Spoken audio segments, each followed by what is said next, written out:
नमस्कार दोस्तों, आप सभी का स्वागत है आज के इस YouTube वीडियो में। तो हम बात करने वाले हैं NISM सीरीज 6 के चैप्टर 7 के बारे में। और कहीं ना कहीं सबसे ज़्यादा जो दिक्कतें आती हैं वो इसी चैप्टर में आती है लोगों को, अदरवाइज इसके अलावा किसी चैप्टर में जनरली नहीं आती हैं। ठीक है, तो ये चैप्टर हम बुक पे बाद में जाएंगे, हम बाकी चीज़ें बाद में समझेंगे। पहले समझेंगे कि ये चलता कैसे है। पिक्टोरल फॉर्म में मैं समझाने की कोशिश करूँगा और बाद में दिखाऊंगा कि बुक्स में क्या क्या चीज़ लिखी है। करेक्ट। एक छोटे से नोट्स टाइप भी तैयार किए मैंने, तो वो भी आपको देखने को मिल जाएगी। तो चलिए शुरू करते हैं। देखिए, ध्यान से देखिए, चैप्टर का नाम है ट्रांसफ़र एंड सेटलमेंट। अब आप समझिए, आप यूपीआई से ट्रांसफ़र करते हैं तो यूपीआई में पैसे एक जगह से दूसरी जगह ट्रांसफ़र हो जाते हैं। ठीक है, इंटरफेस होता है। इंटरफेस मतलब एप्लीकेशन यूज़ होती है, फ़ोन पे की यूज़ होती है, गूगल पे की यूज़ होती है, पेटीएम होता है, इनक्रेड होता है, अमेज़ोन की भी, अमेज़ोन पे आता है, एयरटेल पेमेंट आती है। तो ऐसे करके बहुत सारी यूपीआई एप्लीकेशंस हैं। वो क्या करती हैं, वो इंटरफेस की तरह काम करती हैं।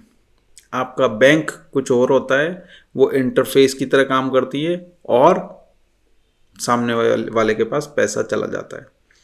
तो उस केस में होता क्या है, वो सेम चीज़ है जो कि यहाँ पर होने वाली है। मान लो एग्जाम्पल के तौर पे मैं बात करता हूँ, ये आपका बैंक है, इसके साथ अटैच हो जाएगी एक ऐप जो जीपे हो सकती है। ठीक है, और ये सामने वाले के पास ट्रांसफ़र हो जाएगा पैसा, स्कैनर होगा और ये सामने वाले के बैंक अकाउंट में चला जाएगा। करेक्ट। तो इन सब चीज़ों में होगा क्या, अब मान लो जीपे ने बैंक से पैसे लिए, मतलब जीपे बैंक को एक रिक्वेस्ट भेजेगा कि पैसे ट्रांसफ़र होने के लिए हमारे पास रिक्वेस्ट आई हुई है। तो बैंक इसको जीपे को उतना अमाउंट ट्रांसफ़र कर देगा। ठीक है, फिर वो अमाउंट स्कैनर में जाएगा और स्कैनर के थ्रू वो बैंक में जाएगा। करेक्ट। तो क्या आपको लगता है कि डायरेक्ट ये चीज़ें हो जाती होंगी? इसमें कुछ ना कुछ इंस्ट्रक्शंस भी होती होंगी। इंस्ट्रक्शन को देने वाला कौन होता होगा? तो यही सब है इस चैप्टर का सार। अब देखो, जीपे में बैंक्स को जब रिक्वेस्ट भेजी तो रिक्वेस्ट नंबर होगा। ठीक है, एक रिक्वेस्ट नंबर जनरेट हुआ। बैंक ने पैसे भेजे, ट्रांजैक्शन नंबर होगा। ठीक है जी। ऐसे ही जब सामने वाले स्कैनर के पास पैसे आए तो उसके पास भी एक ट्रांजैक्शन नंबर होगा, TRX नंबर लिख देते हैं।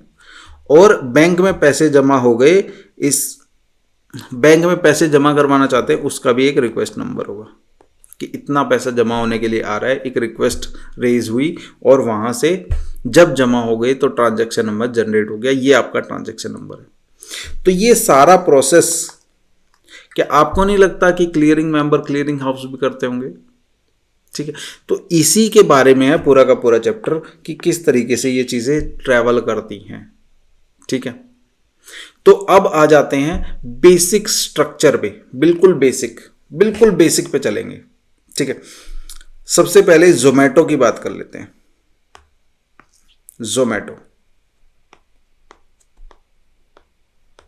जोमेटो, स्विगी, इंस्टामार्ट या फिर कोई भी और एप्लीकेशन हो सकती है।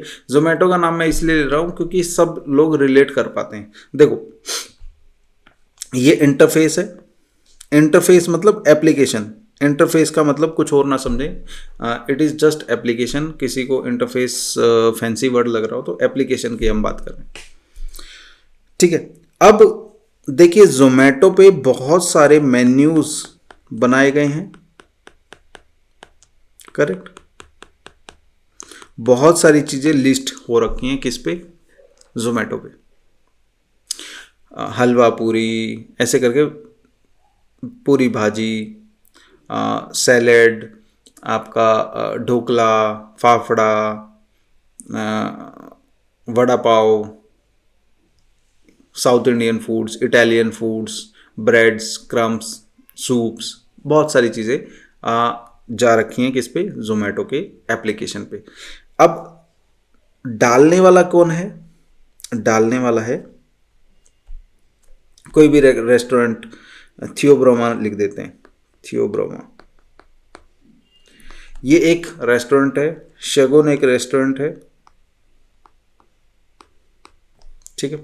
इन्होंने ऐसे करके बहुत सारे रेस्टोरेंट हैं जिन्होंने इसके ऊपर अपनी अपनी चीज़ें डाल रखी हैं, ठीक है जी। और उधर बहुत सारे क्लाइंट्स हैं जो ये खरीदना चाहते हैं, क्लाइंट्स, करेक्ट है। देखो चैप्टर अभी स्टार्ट नहीं हुआ है, बट मैं भूमिका बांध रहा हूं ताकि आपको लास्ट में सारी चीज़ें समझ में आ जाए, ठीक है। क्लाइंट्स होंगे तो इन्हों, अब क्लाइंट मान लो ऑर्डर प्लेस करता है, ये चीज़ मुझे चाहिए, तो एक रिक्वेस्ट नंबर जाएगा थियोब्रोमा के पास, रिक्वेस्ट नंबर, कि ये, और वो रिक्वेस्ट एक्सेप्ट करेगा, एक्सेप्ट, और जब बन चुका होगा उसके बाद ट्रांजैक्शन नंबर या फिर कोई डिलीवरी नंबर डाल देगा उस पर कि हमारी तरफ से निकल चुका है, करेक्ट। तो ये चीजें होंगी किस पे, जोमेटो की एप्लीकेशन पे, कि डिलीवरी राइडर की इंफॉर्मेशन, डिलीवरी राइडर इंफॉर्मेशन, ये सब चीजें जोमेटो डाल देगा उस ऐप पे, ठीक है। टेक्निकली थियोब्रोमा अपडेट करेगा, ये राइडर है, इसको हमने दे दिया, ये राइडर के वो भी क्या है, कॉन्टैक्ट नंबर है, ये इसके डिटेल्स हैं, मेल आईडी है, ये सब डाल देगा, ठीक है। वो ऑटो जनरेटेड होता है वो सारा कुछ, ज़्यादा समझने की जरूरत नहीं है। बेसिकली आपको समझ में आ गया ना कि एप्लीकेशन का क्या काम है। एप्लीकेशन थियोब्रोमा किसी भी रेस्टोरेंट के पास ऑर्डर कैसे जाता है, पहले रिक्वेस्ट नंबर रेज होता है, वो एक्सेप्ट करता है, और बना के देने के बाद डिलीवरी नंबर कि हमने दे दिया, ठीक है। राइडर इन्फॉर्मेशन जोमेटो अपडेट कर देता है, सामने वाले क्लाइंट को पता चल जाता है ये राइडर इन्फॉर्मेशन है, और इतनी देर में आपके पास पहुंच जाएगा। ये सब काम it is same as clearing member. Clearing member भी ऐसे ही करता है। क्लियरिंग मेंबर में क्या होता है, ये एप्लीकेशन होता है, ठीक है। ये एप्लीकेशन किसी का भी हो सकता है, मोतीलाल ओसवाल का हो सकता है, ग्रो का हो सकता है, जीरोधा हो सकता है, किसी का भी हो सकता है, करेक्ट। तो किसी का भी ये हो सकता है। अब इस पे बहुत सारी चीजें लिस्टेड होंगी, बहुत सारी चीजें लिस्टेड मतलब आसान भाषा में स्टॉक एक्सचेंज लिस्टेड है। स्टॉक एक्सचेंज की सारे प्रोडक्ट्स यहाँ पे दिखेंगे, ETF हो, म्यूचुअल फंड हो, बॉन्ड्स हो, कमोडिटी हो, जितना भी चीज़ें हो सकती हैं वो सब यहाँ पर दिखेगा, करेक्ट। अब हम क्या कर सकते हैं, यहाँ पे एज अ बायर ऑर्डर लगा सकते हैं। बायर होगा तो कोई सेलर भी होगा। अब स्टॉक एक्सचेंज ने तो अपने प्रोडक्ट दे दिए, अब उनको मैनेज करने के लिए भी कोई चाहिएगा, वो कौन होगा, क्लियरिंग मेंबर होगा। यहां पर मैं बना देता हूं क्लियरिंग मेंबर या क्लियरिंग हाउस, ठीक है। इसको पूरा मैं बताऊंगा, एक बार समझ लो, है ना। अब मान लो बायर ने ऑर्डर लगाया, बायर ने ऑर्डर लगाया, तो उधर से सेलर भी कुछ बेचना चाहता है, तो बायर ने ऑर्डर लगाया तो रिक्वेस्ट रेज होगी, रिक्वेस्ट गई क्लियरिंग मेंबर के पास, फिर सेलर ने भी ऑर्डर लगाया, रिक्वेस्ट गई क्लियरिंग मेंबर के पास, ठीक है। तो क्लियरिंग मेंबर यहाँ सेटल कर देगा और उधर पैसे भेज देगा। ये अभी बेसिक समझो, बेसिक्स है, ठीक है। अब इसमें काम क्या है कि जो ग्रो है या फिर डिपॉजिटरी पार्टिसिपेंट बोलें, उसको पैसा मिलेगा, ब्रोकरेज मिलेगी।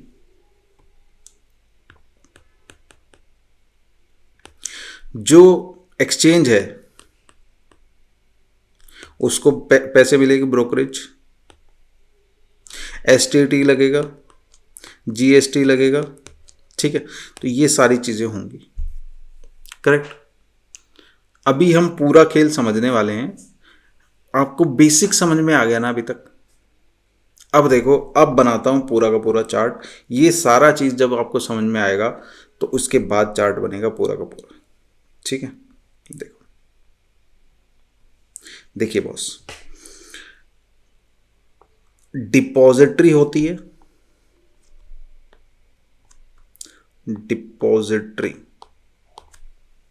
डिपॉजिटरी कौन होती है? सीडीएसएल और एनएसडीएल, ठीक है। CDSL, NSDL. अब इसका काम क्या होता है? इसका काम है, इसके पास ना एक अकाउंट होता है, या इसके पास ये बोलो बैंक की तरह बहुत सारे अकाउंट्स होते हैं, बहुत सारे अकाउंट्स, ठीक है। जिसमें रविंदर, सुनील, अमित, ओम प्रकाश, रामफल ऐसे करके, जीता, मांझी, ऐसे करके, विराट कोहली, ठीक है, अमित शाह, नरेंद्र मोदी, राहुल गांधी, ऐसे करके दुनिया भर के अकाउंट होंगे, जैसे कि एक बैंक अकाउंट में होता है। वहाँ क्या होगा? वहाँ सिक्योरिटी डिपॉजिट होगी। सिक्योरिटी, सिक्योरिटी मतलब शेयर्स, सिक्योरिटी, सिक्योरिटीज होंगी वहाँ पर। अब ये डिपॉजिटरी बेसिकली किस तरीके से कनेक्टेड है अब बाकी सब पार्ट से? अब देखो, डिपॉजिटरी के साथ कौन अलाइन है? Clearing member. क्लियरिंग मेंबर इनके साथ अकाउंट खुलवाते हैं। एक क्लियरिंग मेंबर नहीं होता, बहुत सारे होते हैं, बट यहां पर इसको इजी रखने के लिए मैं एक ही रख रहा हूं। अब डिपॉजिटरी पार्टिसिपेंट्स होते हैं, डिपॉजिटरी पार्टिसिपेंट मतलब ग्रो, जीरोधा, मोतीलाल ओसवाल, अपस्टॉक्स, ये डिपॉजिटरी पार्टिसिपेंट है। उधर भी एक डिपॉजिटरी पार्टिसिपेंट होगा, उधर मतलब डिपॉजिटरी पार्टिसिपेंट। ये पूरा पूरा समझ लेना, सब कुछ समझ में आ जाएगा, कुछ भी मुश्किल नहीं रहेगा उसके बाद, ठीक है। अब टेक्निकली होता क्या है कि डिपॉजिटरी पार्टिसिपेंट के साथ अकाउंट खुलता है किसका? क्लियरिंग मेंबर का।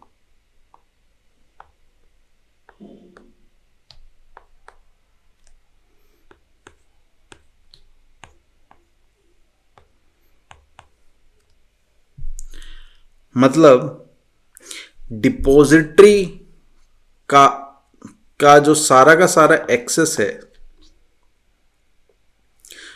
वो होता किसके पास है?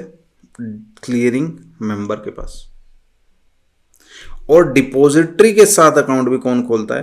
Clearing member. वो एक हो सकता है, दो हो सकते हैं, तीन हो सकते हैं, ठीक है। अब मान लो डिपॉजिटरी के पास ये दूसरा क्लियरिंग मेंबर है, ये तीसरा क्लियरिंग मेंबर है, ये ग्रो है, तो यहां पर क्लियरिंग मेंबर 1 आ गया, यहां पे क्लियरिंग मेंबर 3 आ गया। इस तरीके से बात कर रहा हूं मैं, करेक्ट। तो एक्स्ट्रा चीजें फिर मैं डिलीट कर देता हूं, ठीक। ये मैं इतने ध्यान से इसलिए समझा रहा हूं कि सबको समझ में आ जाए, ठीक है जी। अब ये डिपॉजिटरी पार्टिसिपेंट, ये 1 लिख दिया मैंने और ये 3 लिख दिया। 1 और 3 इसलिए लिख दिया कि यहाँ पे 5 लिख देता हूँ, क्योंकि कोई बोलेगा नीचे वाले पे तो ऐसा लिख दिया 5, क्योंकि यहाँ पे भी 3 लिखा था, यहाँ पे भी 1 लिखा था, ठीक है। तो टेक्निकली होता क्या है, अब समझो, यहां पर एक बायर होगा, यहां पर कोई सेलर होगा। अब देखो काम किस तरीके से होगा। देखिए, सबसे पहले जो सेलर है उसका ऑर्डर क्लियरिंग मेंबर के पास आएगा। क्लियरिंग मेंबर, अब ये इंटरफेस है, डिपॉजिटरी पार्टिसिपेंट के पास इंटरफेस किसका है, बीएससी और एनएससी, ठीक है। तो ये क्लियरिंग मेंबर कहां भेज देगा ऑर्डर को, एक्सचेंज पे भेज देगा, और एक्सचेंज पे उधर बायर है, ये ऑर्डर बायर है यहां पर, ठीक है। तो ये बायर के साथ, बायर का ऑर्डर किसके पास है, क्लियरिंग मेंबर 1 के पास। तो क्लियरिंग मेंबर मैच करेगा उस ऑर्डर के साथ, ठीक है जी। ये मैं एक्स्ट्रा चीजें हटाता जा रहा हूं। तो टेक्निकली एक बॉन्ड क्रिएट हो जाएगा इन दोनों के बीच,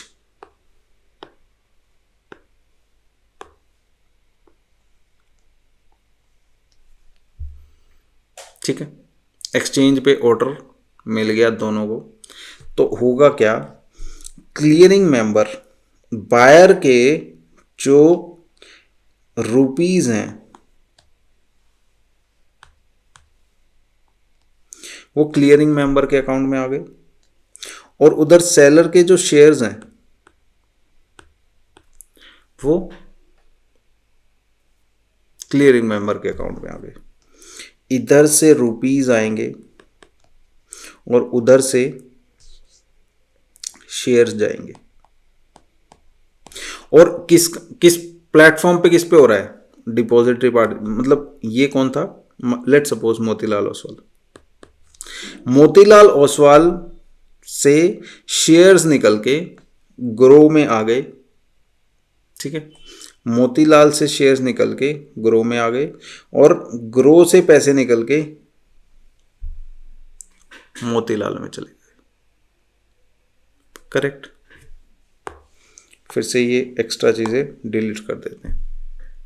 अब देखो, यहां से चले गए। अब ध्यान से सुनना, अब मान लो ये बायर ने ऑर्डर लगाया तो एक रिक्वेस्ट नंबर रेज हुआ, और उधर से सेलर ने भी ऑर्डर लगाया तो रिक्वेस्ट नंबर रेज हुआ, ठीक है। इसको पे इन एंड पे आउट कह देते हैं, पे इन एंड पे आउट, ठीक है। रिक्वेस्ट नंबर ना बोल के इसको मैं बोल दूंगा पे इन एंड पे आउट, पे इन पे आउट, ठीक है जी। अब पे इन जो है वो शाम तक 4 बजे से पहले वो पैसे सेटल हो चुके होंगे। पे आउट के लिए T+1 डे का टाइम होता है। तो टेक्निकली बायर के अकाउंट में शेयर जो हैं अगले दिन आएंगे, और सेलर के अकाउंट में पेमेंट निकालने के लिए अगले दिन आएगी, ठीक है। यहां से पेमेंट कट पहले दिन जाएगी, वहां से शेयर्स कट पहले दिन जाएंगे, यहां शेयर्स अगले दिन क्रेडिट होंगे, और यहां पेमेंट अगले दिन क्रेडिट होगी। मींस आप देखते होंगे ना, आज शेयर बेचे कल पैसे निकाल पाते हो आप, ऐसे ही उधर आज खरीदे तो कल वो क्रेडिट होते हैं डिलीवरी में। अगर जीरोधा का आपने यूज किया तो वो पहले दिन उस ऑर्डर्स में रहता है,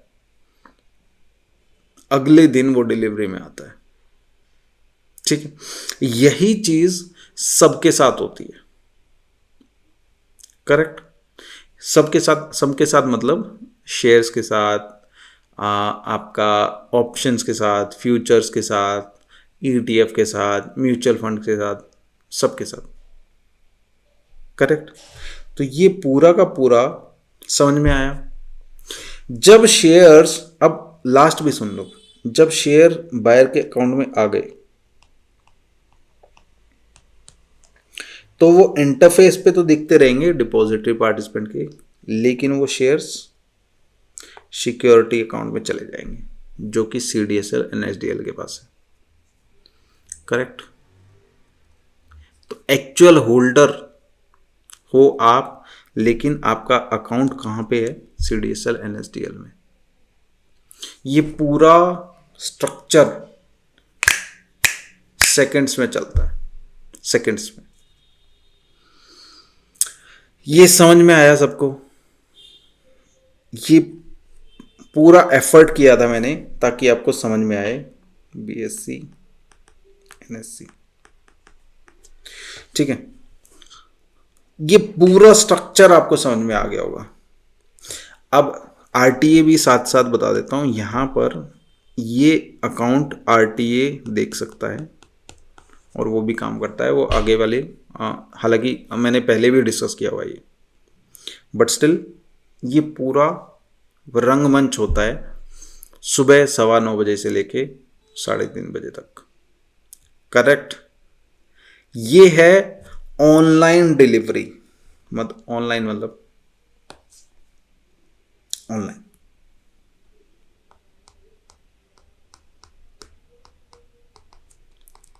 डिलीवरी,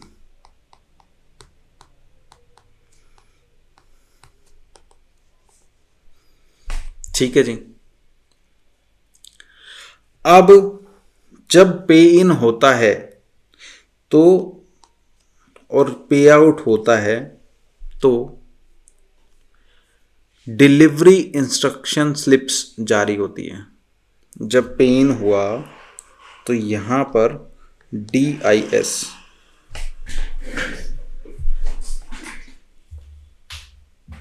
डिलीवरी इंस्ट्रक्शन स्लिप जारी होती है। ठीक है, delivery instruction slip.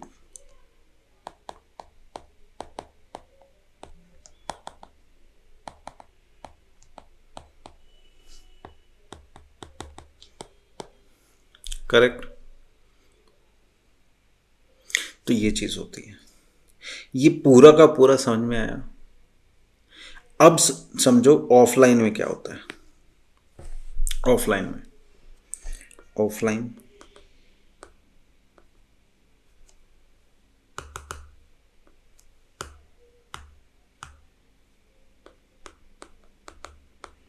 Offline settlement, offline settlement comparatively आसान है। देखो, ये डिपॉजिटरी है, सॉरी,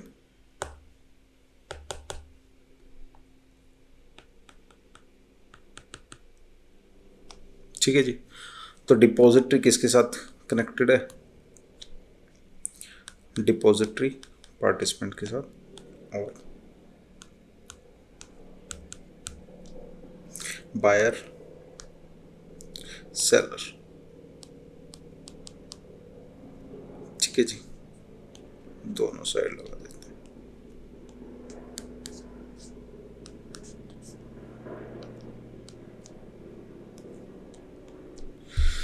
करेक्ट। अब होता क्या है, ये मैं प्रैक्टिकली करके दिखा दूंगा। करेक्ट। तो बायर और सेलर क्या करता है बेसिकली? सेलर डिपॉजिटरी की वेबसाइट पे जाता है, अकाउंट क्रिएट करता है, इजी अकाउंट बोलते हैं, इजी, इजीएस्ट।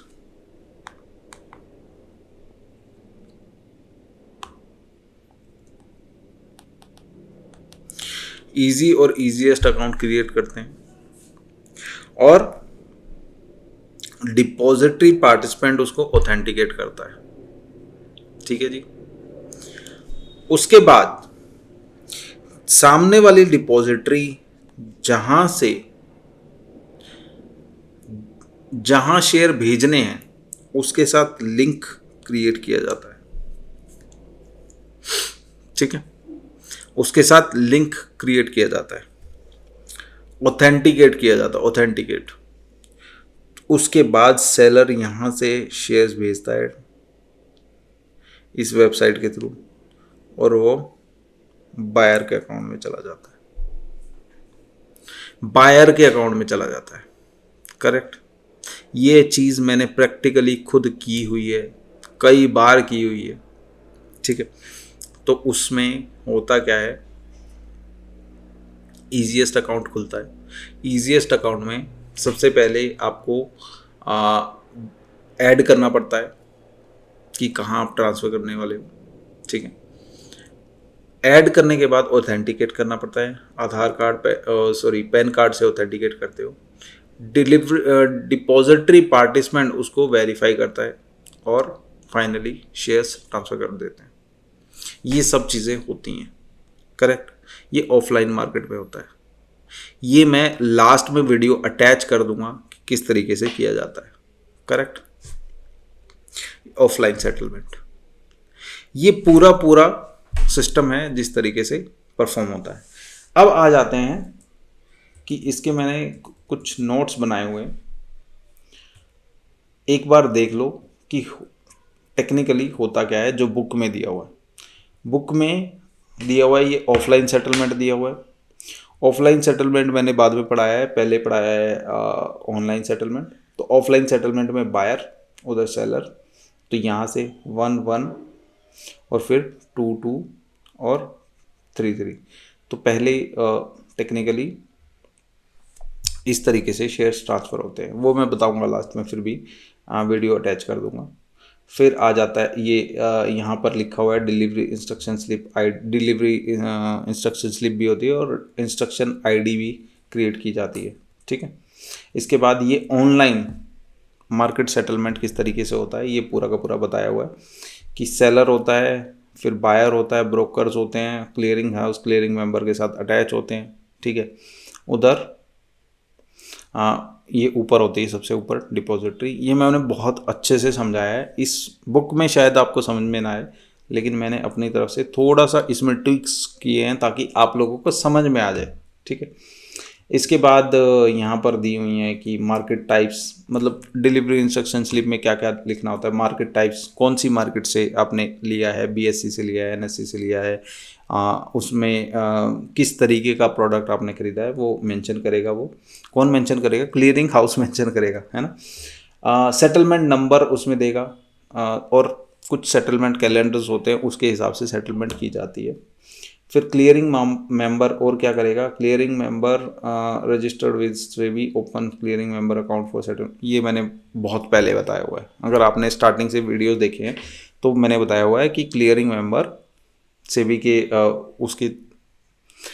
के अप्रूवल के बाद ओपन करता है। उसका मेन अकाउंट डिपॉजिटरी के साथ होता है, लेकिन एक ट्रांजिट अकाउंट वो डिपॉजिटरी पार्टिसिपेंट के साथ ओपन कर लेता है। ये सब हमने बताया हुआ है। फिर डिलीवरी डेडलाइंस, इसके बारे में मैंने बात की कि जो पे इन टाइम है वो 4 बजे के आसपास होता है और ये पे इन टाइम लिखा हुआ है, फिजिकल के लिए 4 बजे का है और इलेक्ट्रॉनिक के लिए 6 बजे का टाइम है। ठीक है, और जो पे आउट है वो T+2 डे, T+2 पहले होता था, अब T+1 होता है। हाँ, फिर पे इन इंस्ट्रक्शंस, पे इन एंड पे आउट के लिए कुछ इंस्ट्रक्शन है, ये आप देख सकते हैं। अगर शॉर्टफॉल होता है, देखो यहाँ पर एक चीज़ और रह गई, मिस हो गई। अगर कोई भी शॉर्टफॉल होता है, शॉर्टफॉल मतलब मान लो क्लियरिंग मेंबर ने 100 शेयर्स 100 शेयर्स भेज दिए सामने वाले के अकाउंट में, या फिर 100 शेयर भेजने के लिए उन्होंने अप्रूव कर दिया ऑर्डर का और उनके पास अभी 100 शेयर्स नहीं है, तो उस शॉर्टफॉल को वो खुद बियर करेंगे। कमाल की बात देखो, डिपॉजिटरी का कोई लेना देना नहीं है। डिपॉजिटरी, सारा काम डिपॉजिटरी के लिए हो रहा है ये सब। ठीक है, सारा काम में सेंटर ऑफ अट्रैक्शन कौन है? डिपॉजिटरी। उसके बाद भी जो ये समझो लाइबिलिटीज़ किसकी हैं? डिपॉजिटरी पार्टिसिपेंट की है, आरटीए की है और क्लियरिंग मेंबर की। डिपॉजिटरी की लाइबिलिटी खुद नहीं है। कमाल की, ऐसा बिजनेस होना चाहिए साला, है ना। पे आउट, मैंने बताया पे आउट क्या होता है, पे इन क्या होता है, पे आउट क्या होता है, वो हमने समझा दिया है।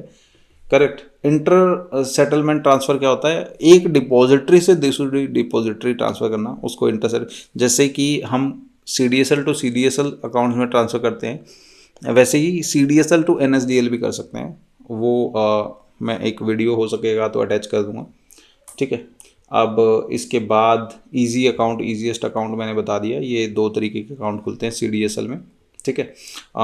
अपना NSDL में अकाउंट खुलता है IDEAS, है ना। और यहाँ पे ऑटोमेटिक डिलीवरी आउट होता है, हम डेट सिलेक्ट कर देते हैं पहले से ही कि 28 तारीख को हमारे शेयर ट्रांसफ़र हो जाएं, 30 तारीख को हो जाए, वो ऑटोमेटिकली उसी दिन जाके एग्जीक्यूट होंगे। और अगर शाम तक पैसे होते हैं तो एग्जीक्यूट हो जाएंगे, अगर पैसे नहीं होते तो वो रिवोक हो जाता है। ये मैं वीडियो में बता दूंगा, है ना। तो ये सब है इंटर डिपॉजिटरी सेटलमेंट। इसके बाद क्वेश्चन आंसर है, क्वेश्चन आंसर हम एक बार देख लेते हैं। तो चलिए अब क्वेश्चन डिस्कस कर लेते हैं। पहला क्वेश्चन है यहाँ पर, transfer due to transaction done between a person to person basis. एक पर्सन से दूसरे पर्सन के बीच ट्रांजैक्शन होती है, मार्केट में ट्रांजैक्शन नहीं हो रही है, एक पर्सन से दूसरे पर्सन के बीच ट्रांजैक्शन हो रही है। तो कौन सी ट्रांजैक्शन होती है? It is certainly offline transaction. ये मैंने अभी लास्ट में मैं वीडियो भी डाल दूंगा कि किस तरीके से ऑफलाइन ट्रांजैक्शन की जाती है, ठीक है। इसके बाद है, state whether the given statement is true और false. If adequate balance do not exist in the account, then delivery instruction will wait for the adequate balance till end of the execution day। मैंने बताया था कि grow से मोतीलाल में, ये grow है, ये मोतीलाल है, ग्रो से मोतीलाल में शेयर ट्रांसफर करने हैं, तो ग्रो के अकाउंट में 18 रुपये पर स्क्रिप्ट होना चाहिए। मतलब 5 स्क्रिप्ट भेजनी है, Reliance, HDFC, TVS motor, hero Honda, ऐसे करके इन्फोसिस, ऐसे ये 5 शेयर्स भेजने हैं। पाँचों की क्वांटिटी कुछ भी हो सकती है, 100 हो, 1 हो, 2 हो, 5 हो, 5000 हो, 50 लाख हो, कितनी भी क्वांटिटी हो रिलायंस की, कितनी भी, लेकिन पर स्क्रिप्ट 18 रुपये आपके ग्रो बैलेंस में होने चाहिए।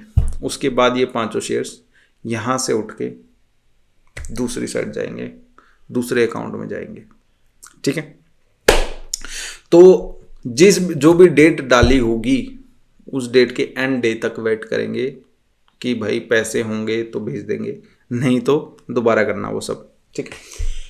तो बिल्कुल ट्रू है जी, इसमें कोई दिक्कत ही नहीं है।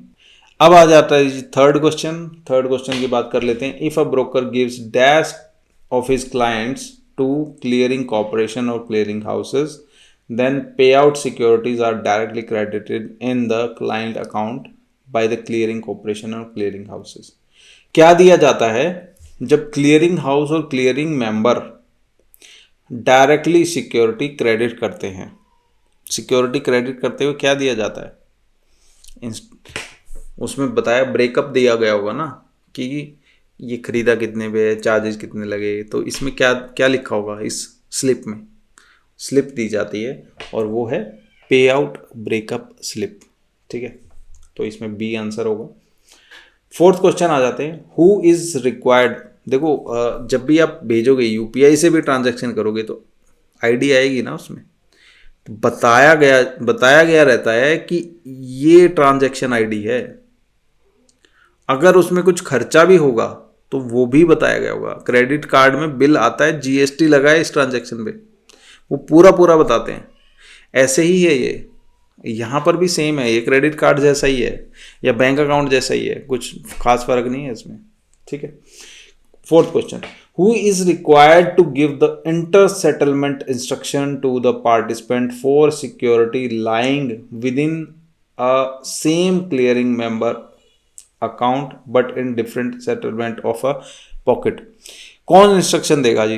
क्लियरिंग मेंबर ही इंस्ट्रक्शन देगा, ठीक है। ये ऊपर भी लिखा हुआ था,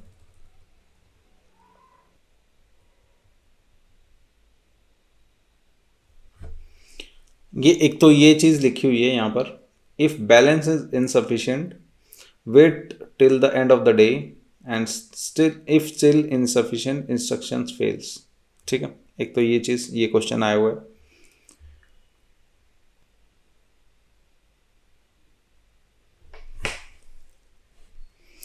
और एक ये लिखा हुआ है, in moment of securities between, आप बुक में पढ़ेंगे ना, पूरा पूरा एक्सप्लेन किया होगा, यहाँ पर मैंने पॉइंटर्स निकाले हुए हैं। ठीक है, तो उसी से मैं एक्सप्लेन कर रहा हूँ। Moment of securities between different settlement pocket of the same clearing member. ठीक है, तो इसमें इंस्ट्रक्शंस दी जाती हैं, वो क्लियरिंग मेंबर ही देता है। तो इस तरीके से ये चैप्टर हमारा यहाँ पूरा होता है। आप बुक में पढ़ेंगे, आपको सब समझ में आ जाएगा। आपने अगर ध्यान से पढ़ा होगा तो डेफिनेटली सब समझ में आएगा, इसमें कोई भी दिक्कत नहीं रहने वाली है। करेक्ट। हाँ, वीडियो में लास्ट में अटैच कर देता हूँ कि किस तरीके से एक जगह से दूसरी जगह शेयर्स ट्रांसफ़र होते हैं और उस शाम तक कैसे देखते हैं, वो सारा मैं अभी बताता हूँ।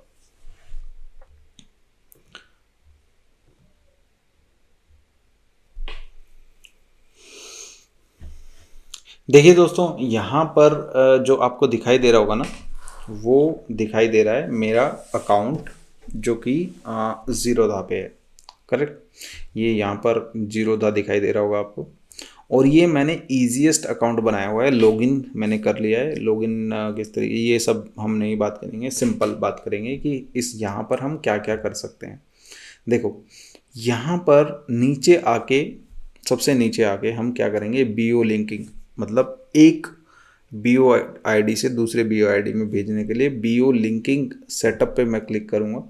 ठीक है, तो यहाँ पर आ जाता है कि CDSL में है दूसरी बीओ आईडी या इसी पर्टिकुलर में है। ठीक है, अगर CDSL में तो CDSL में, अगर NSDL में तो NSDL में।